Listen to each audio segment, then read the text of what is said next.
ओम नमः शिवाय। भारत माता ಶಿವಶಕ್ತಿ ಅವತಾರ ಪರಮಾತ್ಮ ವಾಣಿ ಓಂ ಪಿತಾಶ್ರೀ ಶಿವ ತಂದೆಯ ನೆನಪಿದೆಯೇ? ಮುರಳಿಯ ದಿನಾಂಕ 16/6/2026 ಪ್ರಾತಃ ಕ್ಲಾಸ್. ಓಂ ನಮಃ ಶಿವಾಯ್. ನನ್ನ ಹಳೆಯ ಭಕ್ತ ಮಕ್ಕಳೇ, ನಾವು ನಿಮಗೆ ಅಸಂಖ್ಯಾತ ಸಂಪತ್ತನ್ನು ನೀಡಿದ್ದೆವು, ಮತ್ತೆ ಅದೆಲ್ಲವನ್ನು ಎಲ್ಲಿ ಕಳೆದುಕೊಂಡಿರಿ?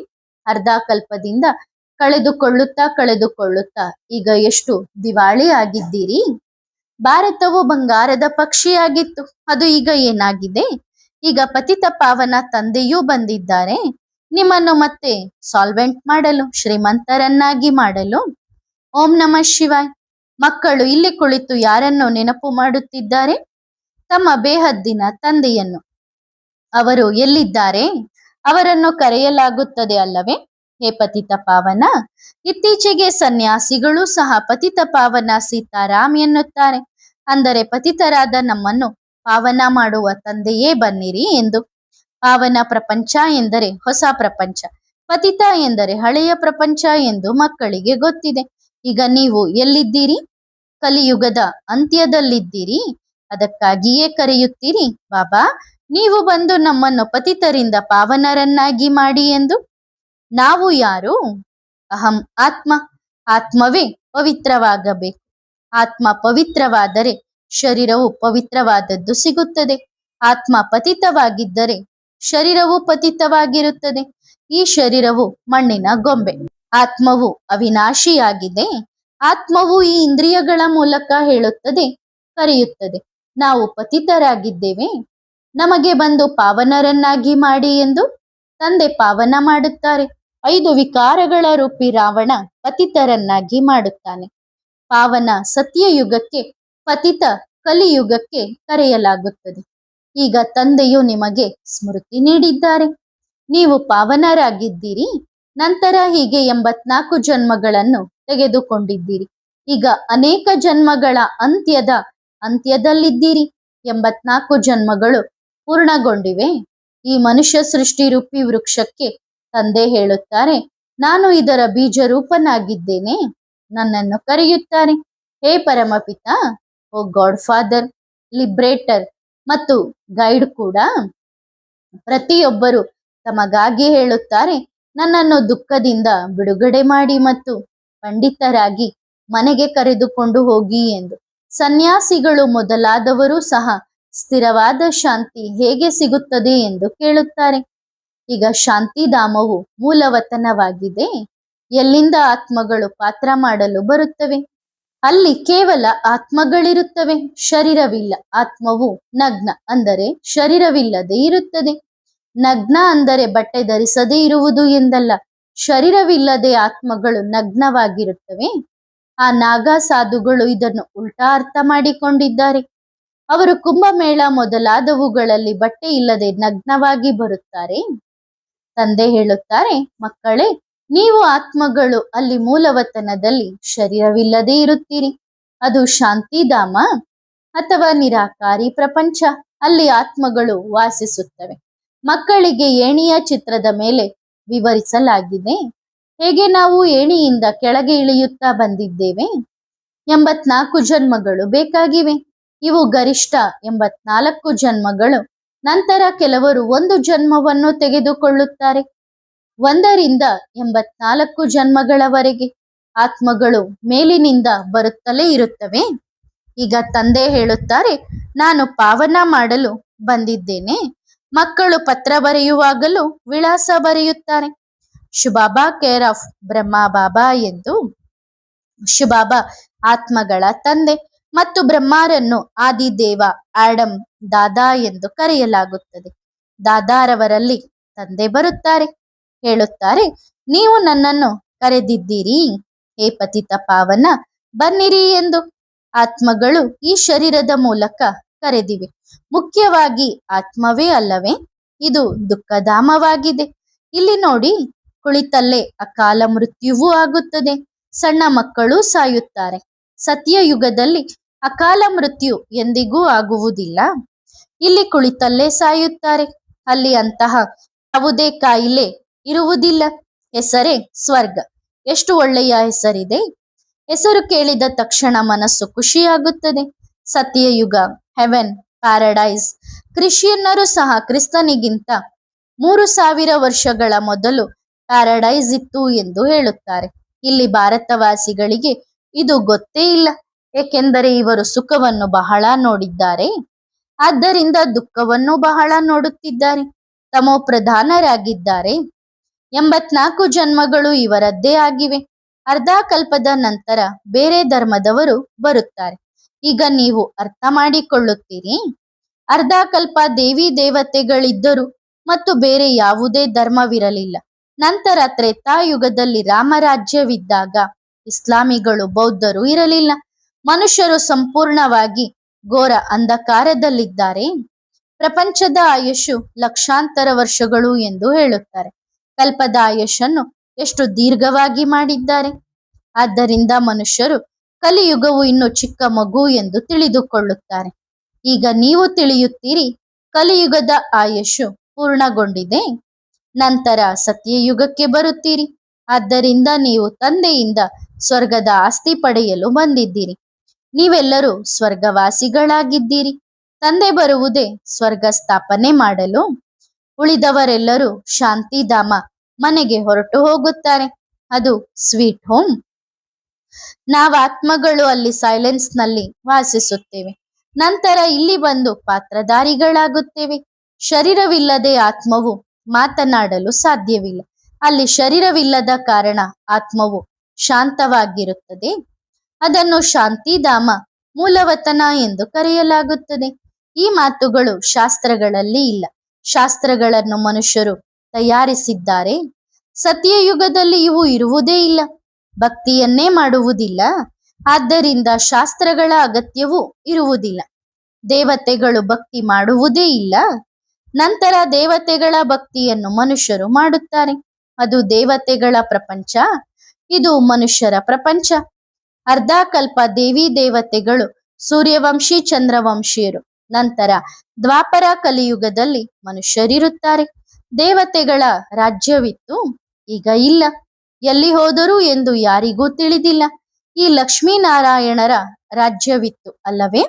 ಸ್ವರ್ಗದ ಮಾಲೀಕರಾಗಿದ್ದರು. ನಂತರ ರಾಮ, ಸೀತೆ ತ್ರೇತಾಯುಗದವರಾಗಿದ್ದರು. ಇವರ ವಂಶಾವಳಿ ಇತ್ತು. ಈ ಜ್ಞಾನವು ಈಗ ನಿಮಗೆ ಸಿಗುತ್ತಿದೆ ಮತ್ತು ಬೇರೆ ಯಾವುದೇ ಮನುಷ್ಯರಲ್ಲಿ ಈ ಜ್ಞಾನ ಇರುವುದಿಲ್ಲ. ತಂದೆಯೇ ಬಂದು ಮನುಷ್ಯರಿಗೆ ಈ ಜ್ಞಾನ ಕೊಡುತ್ತಾರೆ. ಇದರಿಂದ ಮನುಷ್ಯರಿಂದ ದೇವತೆಗಳಾಗುತ್ತಾರೆ. ನೀವು ಇಲ್ಲಿಗೆ ಬರುವುದೇ ಮನುಷ್ಯರಿಂದ ದೇವತೆಗಳಾಗಲು. ದೇವತೆಗಳು ಎಂದಿಗೂ ಅಶುದ್ಧ ಆಹಾರ, ಪಾನೀಯ, ಬೀಡಿ ಮೊದಲಾದವುಗಳನ್ನು ಸೇವಿಸುವುದಿಲ್ಲ. ಅವರು ದೇವತೆಗಳು. ಇಲ್ಲಿ ಎಲ್ಲರೂ ಮನುಷ್ಯರು. ಅವರು ಪಾವನ, ಇವರು ಪತಿತ. ಅದು ವೈಷ್ಣವ ಅಂದರೆ ವಿಷ್ಣುವಿನ ವಂಶಾವಳಿ. ವಿಷ್ಣು ಎಂದರೆ ಲಕ್ಷ್ಮೀನಾರಾಯಣ ಕಂಬೈನ್ಡ್. ಸತ್ಯಾತ್ರೇತಾಯುಗದಲ್ಲಿ ದೇವಿ ದೇವತೆಗಳಿದ್ದರು. ನಂತರ 84 ಜನ್ಮಗಳನ್ನು ತೆಗೆದುಕೊಂಡರು. ತಂದೆ ಆತ್ಮಗಳಲ್ಲಿ ಕುಳಿತು ಮಾತನಾಡುತ್ತಾರೆ. ಆತ್ಮವೇ ಈ ಇಂದ್ರಿಯಗಳ ಮೂಲಕ ಕೇಳುತ್ತದೆ. ಶಾಸ್ತ್ರಗಳಲ್ಲಿ ಈ ಮಾತುಗಳಿಲ್ಲ. ಶಾಸ್ತ್ರಗಳೆಲ್ಲವೂ ಭಕ್ತಿಯವು. ಜ್ಞಾನದ ಶಾಸ್ತ್ರ ಇರುವುದೇ ಇಲ್ಲ. ದ್ವಾಪರ ಕಲಿಯುಗದಲ್ಲಿ ಭಕ್ತಿ ಇದೆ. ಅರ್ಧ ಕಲ್ಪ ಸುಖಧಾಮ, ಅರ್ಧ ಕಲ್ಪ ದುಃಖಧಾಮ. ಸತ್ಯಯುಗದಲ್ಲಿ ರಾವಣ ಇರುವುದೇ ಇಲ್ಲ. ದುಃಖದ ಹೆಸರೇ ಇಲ್ಲ. ನಂತರ ನಿಧಾನವಾಗಿ ದುಃಖ ಶುರುವಾಗುತ್ತದೆ. ಆದರೂ ನಿಮ್ಮ ಬಳಿ ಅಪಾರ ಸಂಪತ್ತು ಸಿಗುತ್ತದೆ. ಭಕ್ತಿ ಮಾರ್ಗದಲ್ಲಿ ನೀವು ಮಂದಿರಗಳನ್ನು ಕಟ್ಟುತ್ತೀರಿ. ನಿಮ್ಮ ಬಳಿ ಎಷ್ಟು ಸಂಪತ್ತು ಇರುತ್ತದೆ? ಮೊಟ್ಟ ಮೊದಲು ಸೋಮನಾಥನ ಮಂದಿರವಿರುತ್ತದೆ.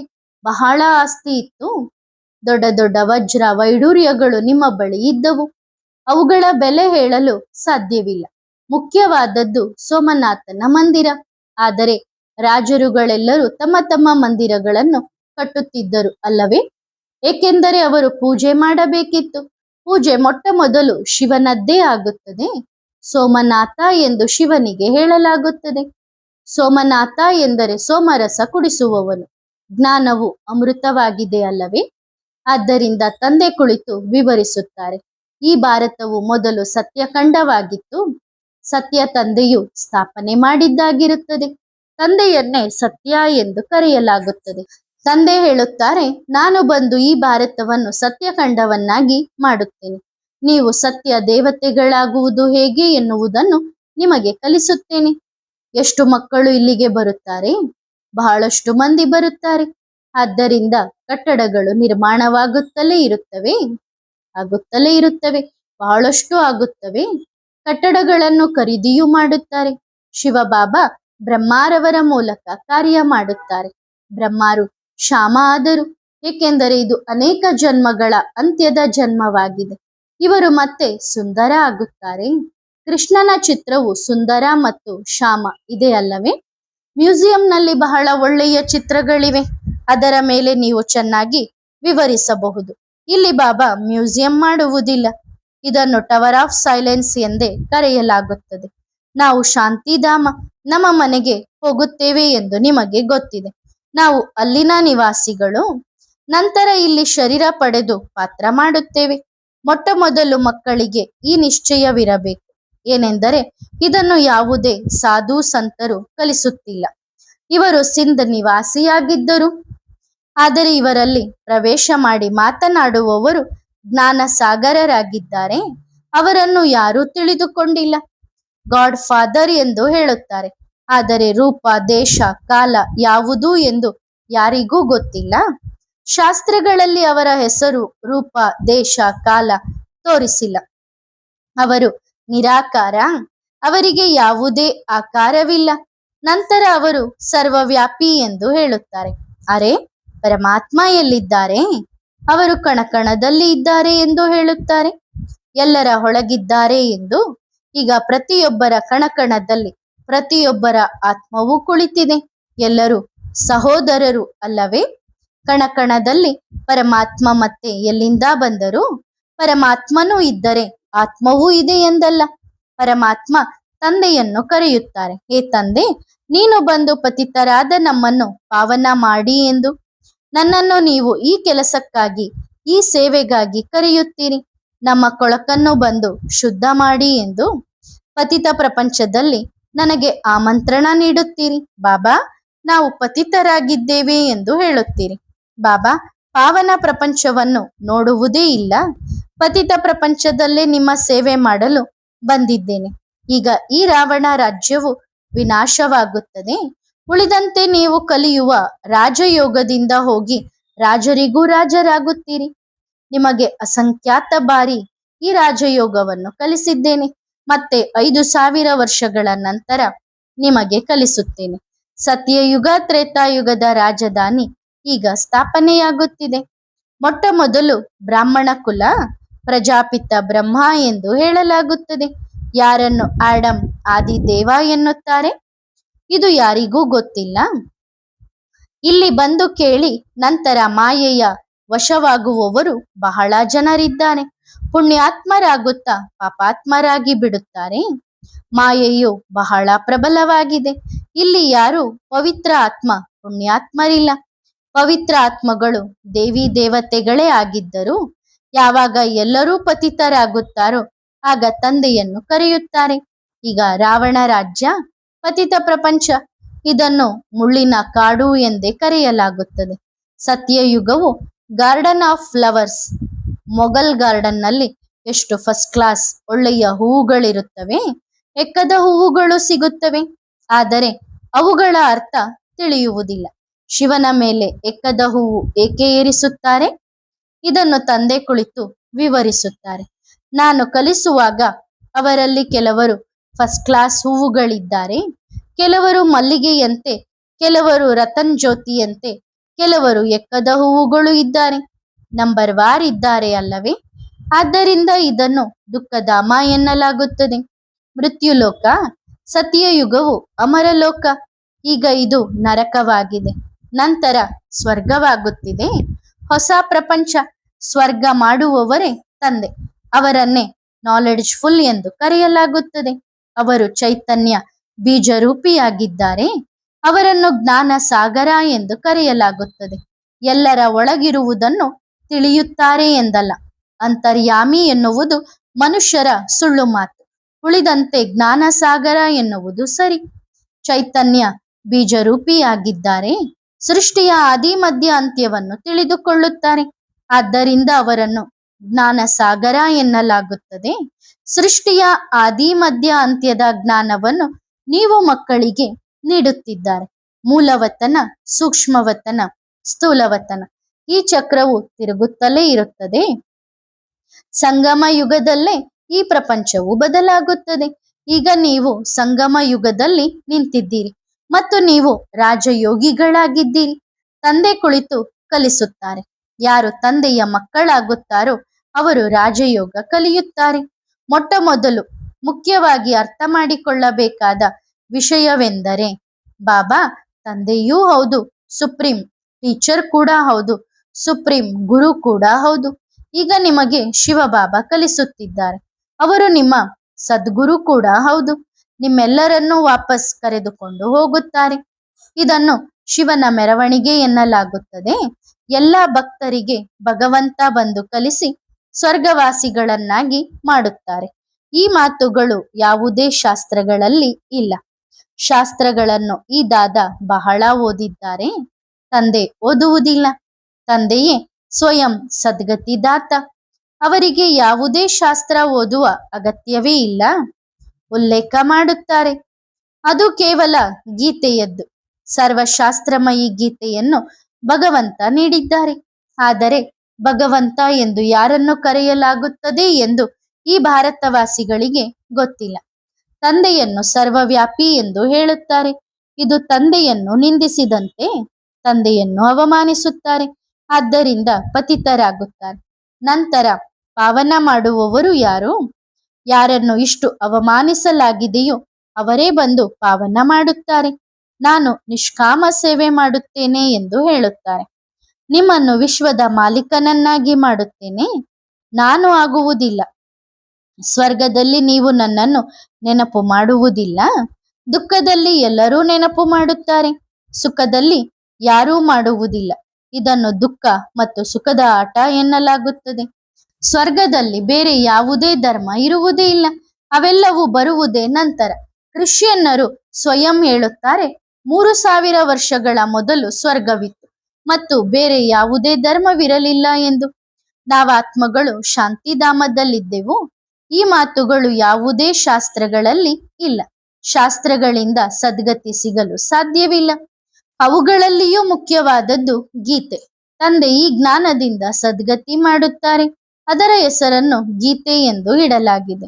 ದ್ವಾಪರದಿಂದ ಓದುತ್ತಾ ಓದುತ್ತಾ ನೀವು ದುಃಖವನ್ನೇ ಪಡೆದಿದ್ದೀರಿ. ಅವರು ಮತ್ತೆ ಪರಮಾತ್ಮ ಸರ್ವವ್ಯಾಪಿ ಎಂದು ಹೇಳುತ್ತಾರೆ. ಕಲ್ಲು ಮಣ್ಣಿನಲ್ಲಿದ್ದಾರೆ ಎಂದು ಇಷ್ಟು ತಂದೆಯನ್ನು ಅವಮಾನಿಸುತ್ತಾರೆ. ಆದ್ದರಿಂದ ಪತಿತರಾಗುತ್ತಾರೆ. ನಂತರ ಸಾವಿನ ಶಿಕ್ಷೆ ಸಿಗುತ್ತದೆ. ತಂದೆಯನ್ನು ಕರೆಯುತ್ತಾರೆ, ನೀವು ಬಂದು ಮೃತ್ಯುವಿನ ಶಿಕ್ಷೆ ನೀಡಿ ಎಂದು, ಇಲ್ಲಿಂದ ಸ್ವರ್ಗಕ್ಕೆ ಕರೆದುಕೊಂಡು ಹೋಗಿ ಎಂದು. ಆಗ ಹಳೆಯ ಪ್ರಪಂಚದ ವಿನಾಶವಾಗುತ್ತದೆ. ಪ್ರಾಕೃತಿಕ ವಿಕೋಪಗಳು, ಬಿರುಗಾಳಿಗಳು ಜೋರಾಗಿ ಬರುತ್ತವೆ. ಕೃಷಿ ಎಲ್ಲವೂ ಸುಟ್ಟು ಹೋಗುತ್ತದೆ. ಸೂರತ್ನಲ್ಲೇನಾಯಿತು? ಎಲ್ಲವೂ ಸಮಾಪ್ತಿಯಾಯಿತು. ಎಷ್ಟು ನಷ್ಟವಾಯಿತು, ಎಷ್ಟಾಯಿತು ಎಂದು ಎಣಿಸಲು ಸಾಧ್ಯವಿಲ್ಲ. ಹಣ ಮೊದಲಾದವುಗಳೆಲ್ಲವೂ ನೀರಿನಲ್ಲಿ ಕೊಚ್ಚಿ ಹೋದವು. ಆದ್ದರಿಂದ ತಂದೆ ಬಂದು ತಿಳುವಳಿಕೆ ಇಲ್ಲದವರನ್ನು ತಿಳುವಳಿಕೆಯುಳ್ಳವರನ್ನಾಗಿ ಮಾಡುತ್ತಾರೆ. ತಂದೆ ಹೇಳುತ್ತಾರೆ, ನಾವು ನಿಮಗೆ ಎಷ್ಟು ಸಂಪತ್ತು ನೀಡಿದ್ದೆವು? ಅಸಂಖ್ಯಾತ ಸಂಪತ್ತು ನೀಡಿದ್ದೆವು. ಮತ್ತೆ ಅದೆಲ್ಲವನ್ನು ಎಲ್ಲಿ ಕಳೆದುಕೊಂಡಿರಿ? ಬೇಹದ್ದಿನ ತಂದೆ ಕೇಳುತ್ತಾರೆ, ಎಲ್ಲಿ ಹಾಕಿದಿರಿ? ಈಗ ಎಷ್ಟು ಇನ್ಸಾಲ್ವೆಂಟ್ ಆಗಿದ್ದೀರಿ? ಅರ್ಧ ಕಲ್ಪದಿಂದ ಕಳೆದುಕೊಳ್ಳುತ್ತಾ ಇನ್ಸಾಲ್ವೆಂಟ್ ಆಗಿದ್ದೀರಿ. ಭಾರತವು ಬಂಗಾರದ ಪಕ್ಷಿಯಾಗಿತ್ತು. ಅದು ಈಗ ಏನಾಗಿದೆ? ಈಗ ಮತ್ತೆ ಪತಿತ ಪಾವನ ತಂದೆ ಬಂದಿದ್ದಾರೆ. ರಾಜಯೋಗ ಕಲಿಸುತ್ತಿದ್ದಾರೆ. ಅದು ಹಠಯೋಗ, ಇದು ರಾಜಯೋಗ. ಈ ರಾಜಯೋಗ ಇಬ್ಬರಿಗೂ ಆಗಿದೆ. ಅಂದ್ರೆ ಸ್ತ್ರೀ ಪುರುಷ ಇಬ್ಬರಿಗೂ ಇದೆ. ಆ ಹಠಯೋಗ ಕೇವಲ ಪುರುಷರಿಗಾಗಿ. ತಂದೆ ಹೇಳುತ್ತಾರೆ, ಪುರುಷಾರ್ಥ ಮಾಡಿ ಸ್ವರ್ಗದ ಮಾಲೀಕರಾಗಿ ತೋರಿಸಬೇಕು. ಈ ಹಳೆಯ ಪ್ರಪಂಚದ ವಿನಾಶವಾಗಲೇಬೇಕು. ಇನ್ನು 8 ವರ್ಷಗಳಿವೆ, ನಂತರ 7 ವರ್ಷ, ಅನಂತರ 6 ವರ್ಷ ಎಂದು ಬರೆಯುತ್ತಾರೆ. ಯುದ್ಧಗಳು ಶುರುವಾಗುತ್ತವೆ. ಅಟಮಿಕ್ ಬಾಂಬ್ಸ್ಗಳನ್ನು ನಿಮ್ಮ ಕರ್ಮಾತೀತ ಸ್ಥಿತಿಯಾದಾಗ ಮತ್ತು ಸ್ವರ್ಗಕ್ಕೆ ಹೋಗಲು ಯೋಗ್ಯರಾದಾಗ ಮಾತ್ರ ಶುರು ಮಾಡುತ್ತಾರೆ. ಅಲ್ಲಿಯವರೆಗೆ ತಯಾರಿಸುತ್ತಲೇ ಇರುತ್ತಾರೆ. ತಂದೆ ಮತ್ತೆ ಮಕ್ಕಳಿಗೆ ಹೇಳುತ್ತಾರೆ, ನೆನಪಿನ ಯಾತ್ರೆ ಮಾಡುತ್ತೀರಿ, ಇದರಲ್ಲಿ ಮಾಯೆಯು ಬಹಳ ವಿಘ್ನಗಳನ್ನು ಹಾಕುತ್ತದೆ. ಒಳ್ಳೆಯದು. ಆತ್ಮಿಕ ಮಕ್ಕಳಿಗೆ ಆತ್ಮಿಕ ಬಾಪ್ ದಾದಾರವರ ನೆನಪು, ಪ್ರೀತಿ, ಗುಡ್ ಮಾರ್ನಿಂಗ್ ಮತ್ತು ನಮಸ್ತೆ. ಆತ್ಮಿಕ ಮಕ್ಕಳು ಆತ್ಮಿಕ ತಂದೆಗೆ ಮಾಡುವ ನೆನಪು, ಪ್ರೀತಿ ಮತ್ತು ನಮಸ್ತೆ. ಧನ್ಯವಾದ ಬಾಬಾ, ಶುಕ್ರಿಯಾ. ವರದಾನ: ಲವ್ಲೀನ್ ಆತ್ಮ ಭವ. ಬಾಬಾ ಸದಾ ಲವ್ಲೀನರಾಗಿರುವ ಮಕ್ಕಳನ್ನು ನೋಡಿ ಹರ್ಷಿತರಾಗುತ್ತಾರೆ. ನೀವು ನಿಮ್ಮನ್ನು ಲವ್ಲೀನ್ ಎಂದು ತಿಳಿದುಕೊಳ್ಳುತ್ತೀರಾ? ಲವ್ಲೀನ್ ಆತ್ಮದ ಗುರುತು ತಿಳಿಸಿ, ಅಂದ್ರೆ ಚಿಹ್ನೆ ತಿಳಿಸಿ. ಲವ್ಲೀನ್ ಆತ್ಮಕ್ಕೆ ನೆನಪಿನಲ್ಲಿ ಇರುವ ಪುರುಷಾರ್ಥ ಮಾಡಬೇಕಾಗಿಲ್ಲ. ಅವರು ಸ್ವಯಂ ಯೋಗಿಯಾಗಿರುತ್ತಾರೆ. ಅವರಿಗೆ ತಂದೆ ಮತ್ತು ಸೇವೆಯನ್ನು ಹೊರತುಪಡಿಸಿ ಬೇರೇನೂ ಕಾಣಿಸುವುದಿಲ್ಲ. ಅವರು ಸರ್ವ ಪ್ರಾಪ್ತಿಗಳಲ್ಲಿ ಇದ್ದು ಇತರರಿಗೆ ಪ್ರಾಪ್ತಿ ಮಾಡಿಸುವುದರಲ್ಲಿಯೇ ತತ್ಪರರಾಗಿರುತ್ತಾರೆ. ಸದಾ ಮಾಯಾಜೀತ್ ಆಗಿರುತ್ತಾರೆ. ಅನುಭವಿ ಮೂರ್ತಿ ಮತ್ತು ಸಫಲತಾ ಮೂರ್ತಿ ಕೂಡ ಆಗಿರುತ್ತಾರೆ. ಒಳ್ಳೆಯದು. ಓಂ ನಮಃ ಶಿವಾಯ.